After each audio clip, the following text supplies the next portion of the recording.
Hi, hello. Welcome to another episode of Isaiah's Newsstand. It's your host, Isaiah Edwards. The date is January 6th, 2023. Hopefully, this episode finds you well. Hopefully, it finds you in high spirits with high hopes. Hopefully, this new year hasn't beat you down too much. As for me, I'm doing pretty good. Things are solid. Things are great. I want to start off though. I forgot last episode at the end to do my newsy roll call, so I'm like, fuck it, we're gonna do it right at the top. So this is more or less just for all the the Patreon subscribers, my newsies. It's part of the little package you get. So Stephanie Renee, my alpha, the queen. Thank you so much. Denver McIntosh. Thank you so much. Thank you for being a homie. Thank you for being a player.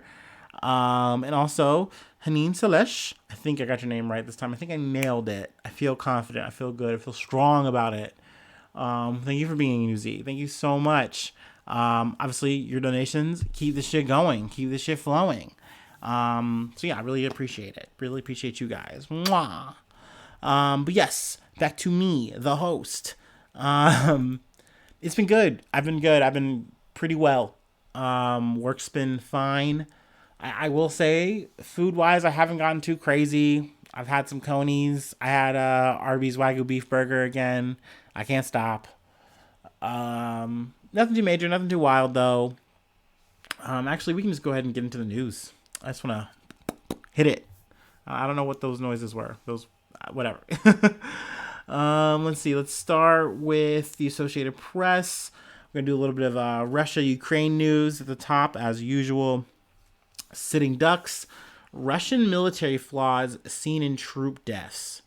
So this took place, I believe, over the weekend, yes, in a Ukrainian town of Makivka. Sorry about that. Where soldiers were temporarily stationed. It winds up becoming this potential perfect storm where you have hundreds of troops stationed in this one area, and you also have a lot of munitions in the area. And oh my gosh, what would happen if the Ukrainians, with their own now Western high powered artillery, hit your area up with all these people in? Because essentially that's what happened. Now the Russians have come out, and said, hey, this is a military failure.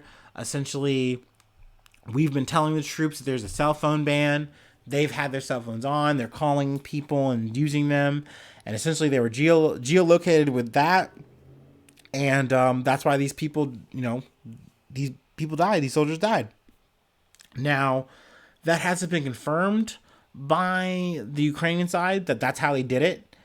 But essentially, that's kind of become a norm, though, on both sides, that, the technology is so good that we can track you guys down to your cell phones being on or off. You can't hide. The whole idea of, an ambush or all these kind of things, it can just be offset just by those kind of things. It's very crazy because it goes to show how deep this shit can be. Potentially just calling your mom or your brother, your sister, whoever, just to kind of give them an update, potentially could get you killed.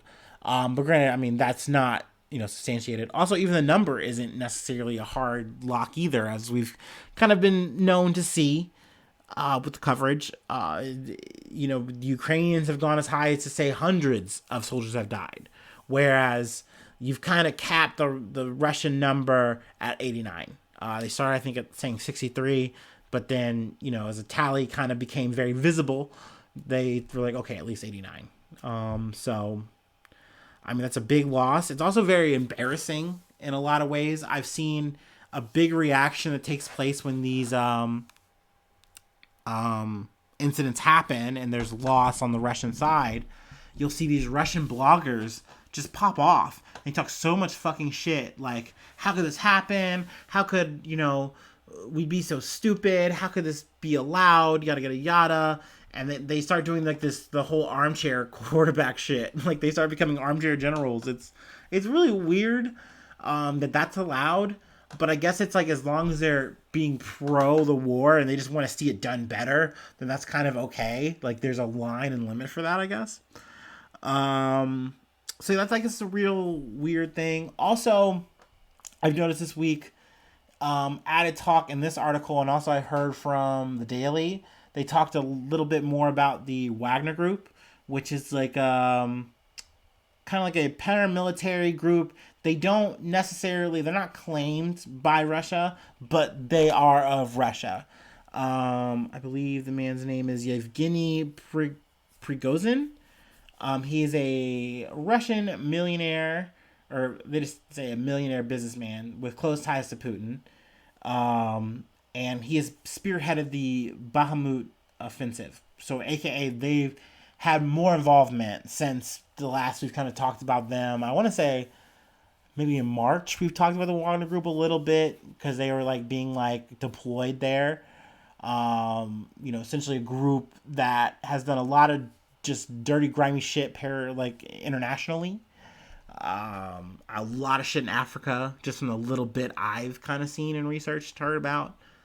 But yeah, I mean, essentially they are said to have some 50,000 personnel fighting Ukraine, including 40,000 recruited convicts that pretty much Yevgeny recruited into the military. And I've heard one story from the Daily where there was this man, 55 years old. He is essentially recruited. He says yes. He gets to more or less go be out of jail. If he completes his whole service, then he's free. So it's kind of like a deal that like is kind of hard to say no to, I guess, for a lot of people.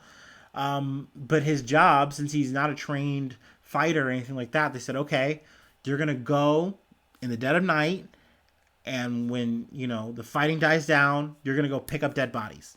And, essentially, you're going to round up, these soldiers so that we can bury them properly. And also, there's another thing, too, where it's like, let's say you complete your tour in death as one of these, like, convict recruits, you at least get a soldier's burial as opposed to a prisoner's burial. So needless to say, for this guy, this prisoner convict turned now body, salvager or whatever, he decides, I'm going to desert. I'm not doing this shit. No way. And he flees. He is apprehended by Ukrainian soldiers, knocked unconscious. He wakes up, comes to, and essentially is now a prisoner. And he says, hey, I'm not with this shit. I'm, against Putin. Putin is fighting a losing battle. This war is going to be his grave. And, but sadly, he is traded in a prisoner swap with the Russians and Ukrainians. And he winds up being executed live. Well, it's a recording, actually. I don't know if it's live. Since I'm doing podcasts, I'm like, whenever something's happening, that's live. It's live. But they have him speak, and then the executioner just slams him with a fucking sledgehammer. It was really just sad as hell. And once again, to the Evgeny guy, who, mind you, is also, I believe, a caterer. He has literally fed Vladimir Putin before, which is kind of weird, whatever.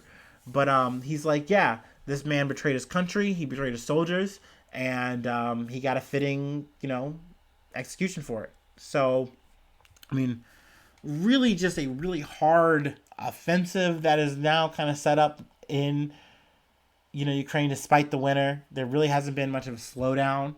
But speaking of slowdown, in another article from CNN, Kyiv dismisses Putin's call for a 36-hour ceasefire in Ukraine as hypocrisy. So there is the more or less the Orthodox Christian Christmas takes place between the 6th and the 7th, so today and tomorrow. And Putin wanted to have a ceasefire. And more or less, Ukraine and the West were like, no, that's very suspect. We are not saying yes to this.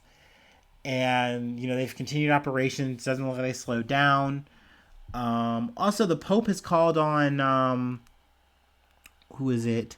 Patriarch Kirill of Moscow, is more or less called on him to not be the altar boy to Putin, which I thought was like, wow, ooh, nice this, Pope Francis. Okay, all right. Um, but I mean, essentially, like it says in the title, it's kind of looked at as like a very hypocritical thing. Like, you've been bombing us all our Christmas, and now you want to celebrate yours. And by like, actually, what does a ceasefire really do except giving you more time to kind of, recalibrate, you know, reload? No, we're not going to give you that time. So, it's kind of also though being used as like a propaganda thing from the Russian side. They kind of toss us up knowing like, yeah, they're probably not going to say yes. But then, at home they can say, wow, we literally said, hey, here's a ceasefire. Let's take a break. Let's take time for Christmas. And they said no, and they're going to keep trying to fight and like try to paint them as the aggressors. Which is kind of a mixed reaction, I think, in Russia. I think people who are just eating state media news, they're going to buy that, believe it or not. And the people who don't are going to be like, this is bullshit. So, that's more or less all we got for that. Let's see here. I actually got some sports news here, but always if I'm going to do some sports news, it's not going to be usually the typical. But this is a game that took place on, I believe, New Year's. It was a Buffalo Bills Cincinnati Bengals game. It's a big game in terms of just like, these guys are leading in their division or doing well, I guess. And, a lot's on the line. Every game matters type of shit. And, during the game, Hamlin, who is a Buffalo Bills player, he is tackled. Everything's kind of routine. He gets back up. And then next thing you know, he falls back down. And, that's very concerning. Medical team gets out there. It looks like they can't resuscitate him. Next thing you know, there's like a big wall of guys, kind of surrounding him. Not like crowding him, but just making sure that like, people can't see what's going on. Everyone looks really concerned. People looking really worried. People even crying. It's really sad. And after a couple minutes, though, they're able to get him breathing again. They're able to get him on a stretcher, and they take him to, I believe, UC Hospital. So, he is unconscious, not responsive, in critical condition. So things are not looking good. And, there's no one really knows what's happening. We're pretty much trying to see, how, is he going to wake up? If he wakes up, how responsive is he going to be? Because of the fact that, like, hey, it seemed like he had like a cardiac issue. Like he was in cardiac arrest, something like that. And that means there was no oxygen getting to his brain. He wasn't breathing. So even if it is just even for like seconds, sometimes that's enough to potentially cause brain damage. So that was a really big concern. I will say things got really nasty on the internet, as they tend to do. But I remember going through Twitter and you were seeing, initially, thoughts and prayers, people concerned, people putting up information, what they knew. But then you also saw people like, oh, he fell down suddenly. And then like, oh, he fell down suddenly. They were like spamming that. Like you'd see a lot of statuses posts like that. And then you would see like people who were like doctors or whatever. And they were coming out and saying like, hey, like, yeah, it is really odd that he fell down that way. I wonder if he was vaccinated. And it's like, what? And it's like, you see that like all these people are trying to turn this conversation into, oh, this person got the shot. And because they got the shot, they're having some issue. And it's like, one, you guys don't even know he's vaccinated. You just don't even fucking know that. You're just like literally pulling this out of your fucking asshole to try to make this something else. It's like someone potentially is dying right now. So it was crazy to see that. Also, another crazy thing that was, to me, it's crazy to say. I'm going to say it's crazy. But, like, you saw sports people like Skip Bayless, like, hey, not to be crazy or anything, I'm concerned about Hamlin, but, what about the game? Like, because that's another thing that was big here. This is something that's never, like, this hasn't happened in, like, I believe, like, 50 years or some shit. And, I think the last time it was this big, they tried to continue the game. They just moved on about it. Essentially, everyone was so rattled. Everyone read the situation for what it was. Like, this man might not make it. Like, we need to stop. This isn't about fucking football anymore. And the game was postponed. Essentially, stopped, whatever. Now, there's another article that we're going to get to kind of... Oh, excuse me. I'm burping. From USA Today. The other one's from Sports Illustrated. I don't know if I said that. But NFL won't resume Bills-Bengals Week 17 game postponed after Damar Hamlin's collapse. Now, that was another big deal because, like I said, the Skip Bayless guy is wondering, well, what are we going to do about the game? What about the football? And people are like, are you fucking serious, dude? Even his co-host was like, no, I'm not showing up tomorrow. Like, fuck this. like, because he was a player, Shannon Sharp.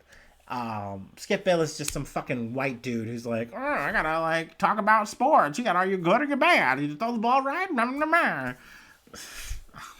don't know. I used to watch him a little bit. Was it? I can't remember it. There's, like, some muty show. It was, like, some cool little, like, show where, like, sports people would talk and they'd, like, there was a winner somehow. It was like Around the Horn.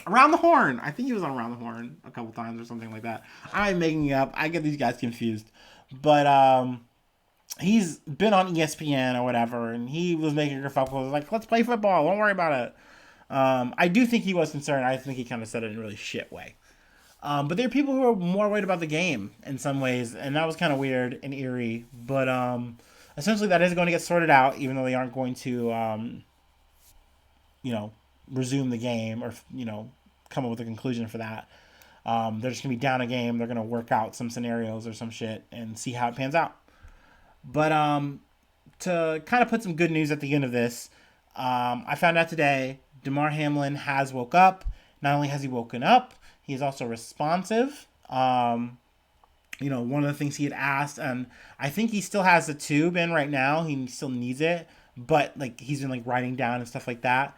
He just wanted to know who won. And let's see. We'll read a quote here. I believe from Dr. Timothy Pritz of the University of Cincinnati. Ooh, also, we love a good local story because we love hearing doctors do good shit and coming through. We love hearing the city come through. Also, a tangent. Jeff Ruby, who is the owner of, I believe, Jack Ruby. It's like a nice steakhouse here in Cincinnati. He reached out to the family and said, hey, you guys can, like, come here to eat for as long as it takes. Dinner's on me or whatever. And I thought that was really sweet. It was nice to see, people really extending all the kind of help and whatever they could to just whoever. And cool to see the solidarity between, the Bills and the Bengals. It's cool. That was nice. Neat. But, let's see. When Hamlin asked, did we win? The answer is, yes, Damar, you won. You've won the game of life. That's probably the most important thing out of this, and we really need to keep him in the center of everything else that's going on, and we really want to ensure a good outcome for him. So it's not like he's out of the woods, but it's just good to see him up. It's good to see him, alive.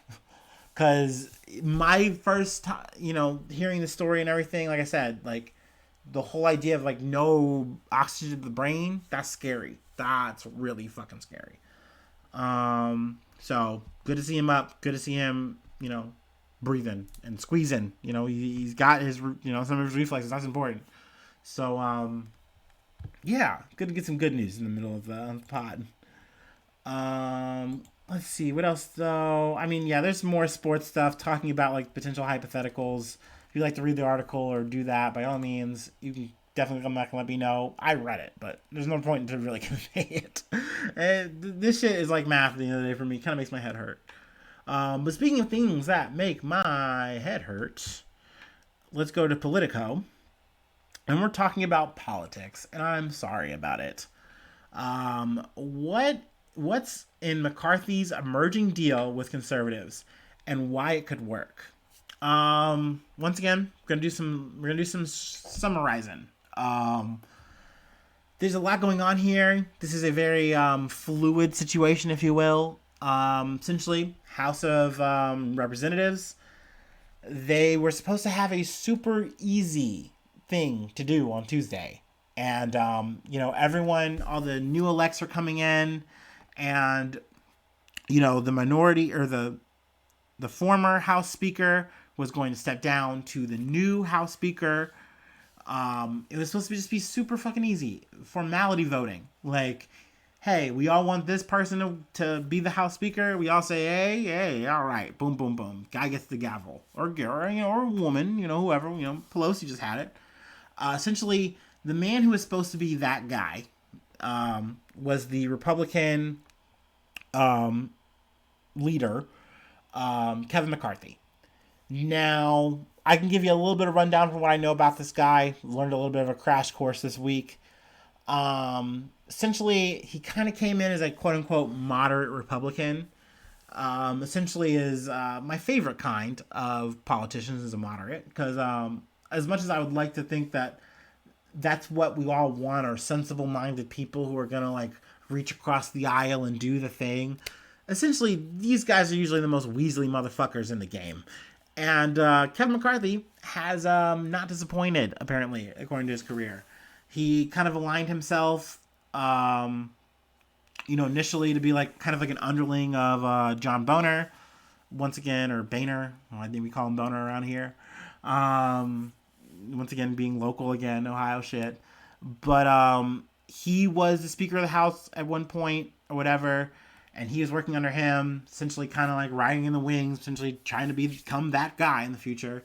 But he makes some moves that are kind of a little bit slippery, where he sets it up for him, sets some things up for him, and then kind of goes a little bit to the other side and does a little bit of betrayal. But that's because McCarthy kind of sees the writing on the wall and is looking towards the future, and he sees this Tea Party movement. These up-and-coming, obstructionist style conservatives, these Republicans. And he goes, okay, I'm not them, but I've kind of done my own little thing. I've been a quote-unquote young gun and, done some spearheading myself. And once again, I want to be at the tip of the spear one day. I'm trying to get there. So he's kind of playing both sides of the party at the time. And he's kind of continued to do that.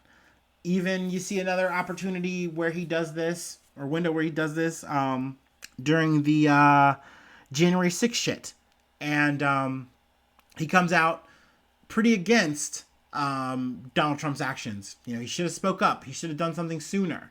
But the next thing you know, he's going off to Mar-a-Lago and he's kissing the ring and he's changing his story. He's changing his tune. And he's telling people to back off of this shit. We don't need to worry about it anymore. We need to move on. So he's proven himself to be a bit of a self-serving guy.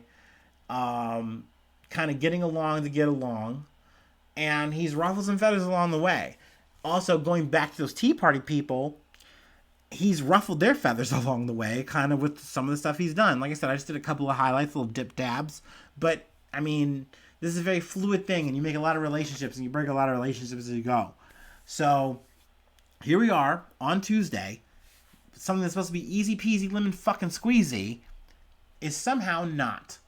And, also a little fun fact, constitutionally, until you swear in a new House Speaker with this little simple formality vote, Congress, or House, cannot continue. They cannot do anything. All these new elects that have come through, our little fresh out the pack rapper, little liar dude, George Santos, he can't get in. He's not in yet. He's not official yet because this isn't done. So, essentially, there's a holdout. And there's about 20 or so people that are like, I don't know, man. I'm not really feeling you. And there's really, I think, a top 5 crust of these people who are like, no, nuh-uh, we are not. And, essentially, it's well, then what is it going to take? What do you guys want so that, I, Kevin McCarthy, can get what I'm supposed to get here? And I think initially he's kind of come at them hot.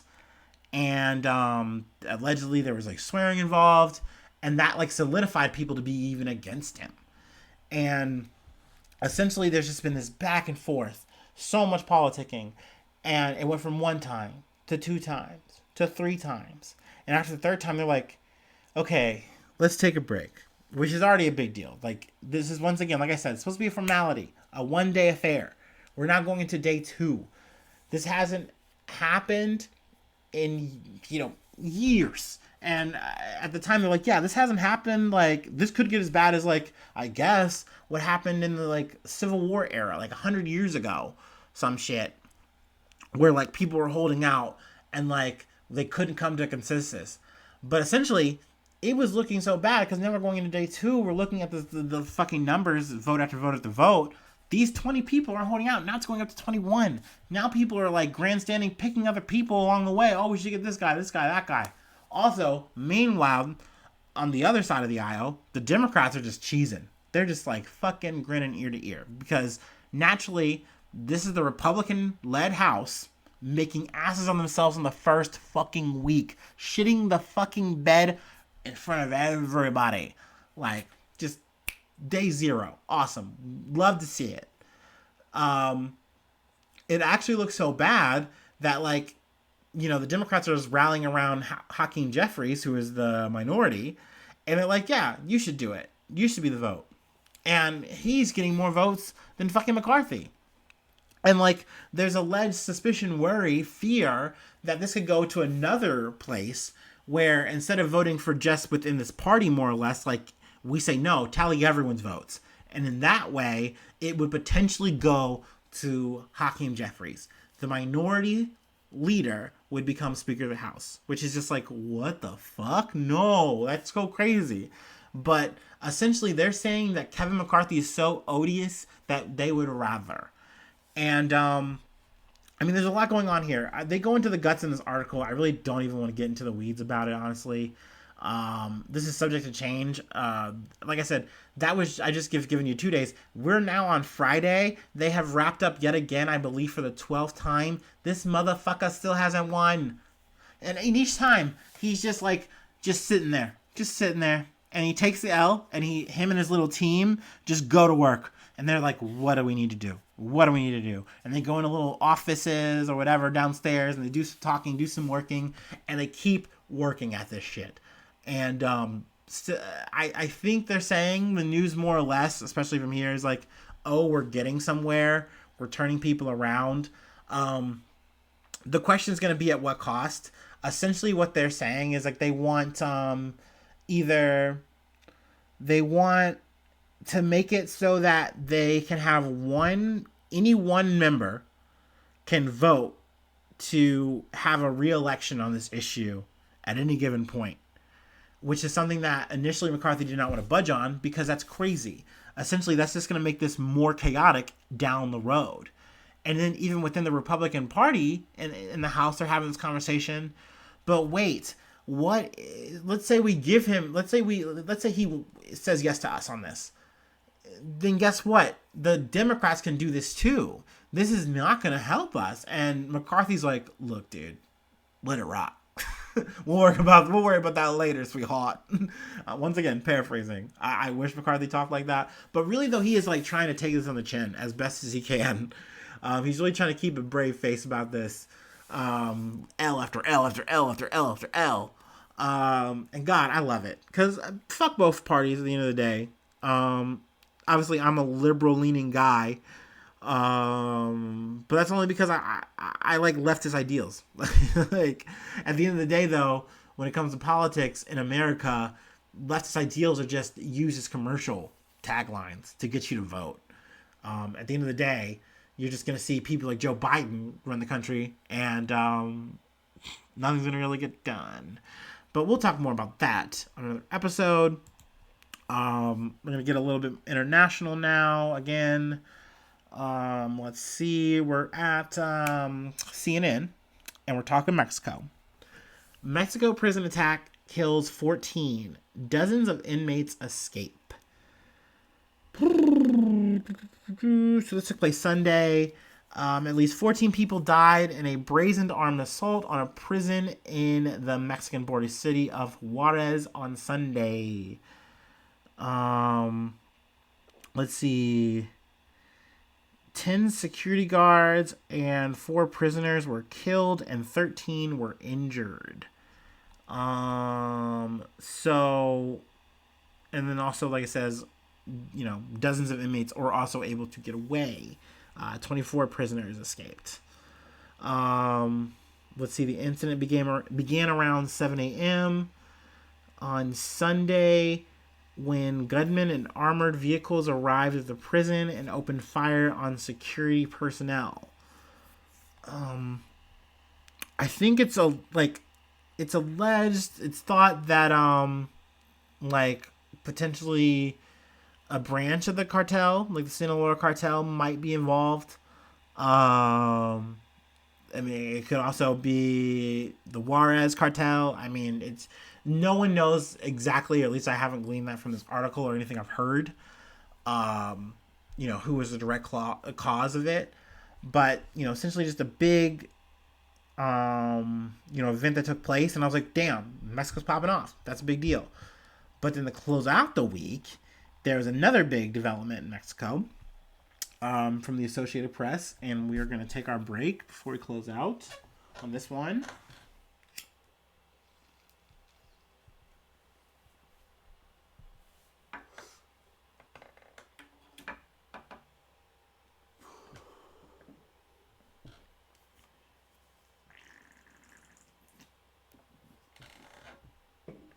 Okay, we're back. Ooh. From the Associated Press. Mexico nabs son of drug lord El Chapo before Biden visit. So, as prefaced by the title, Biden is going to Mexico. If he hasn't already been there, I might have missed that and whatever. But I know I'm going to be covering just some statements in that in the future. But essentially here, let's focus on here now. Shit once again went off in Mexico. I believe I have his full name.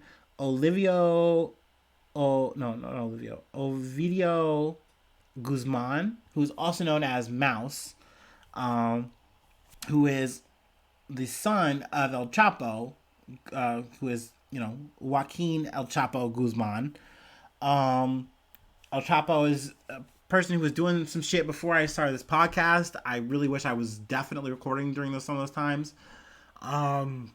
Very notorious drug dealer, half of the leading force of the Sinaloa cartel. I'm getting that right off the head here. I'm swimming a little bit. Sorry. But this is a big deal. This isn't even also the first time that Ovidio has been apprehended. He was initially apprehended, and essentially the response by the Sinaloa cartel was so intense and so massive, they had to yield to the cartel and give him back. They had to let him go. But essentially this time, they apprehended him. I believe they immediately got him to a plane, and he's, under custody now. Let's see. Yeah, Thursday's high-profile capture comes just days before Luis Obrador, who is the president, will host president of Mexico. Will host U.S. President Joe Biden for bilateral talks, followed by their North American leaders summit with Canadian Prime Minister Justin Trudeau. Drug trafficking along with immigration is expected to be a top talking point. So that meeting, I believe, is what I'm going to be covering in the future. I've only kind of half researched that. I'm going to do that and probably talk about it Saturday or Sunday. But let's see here.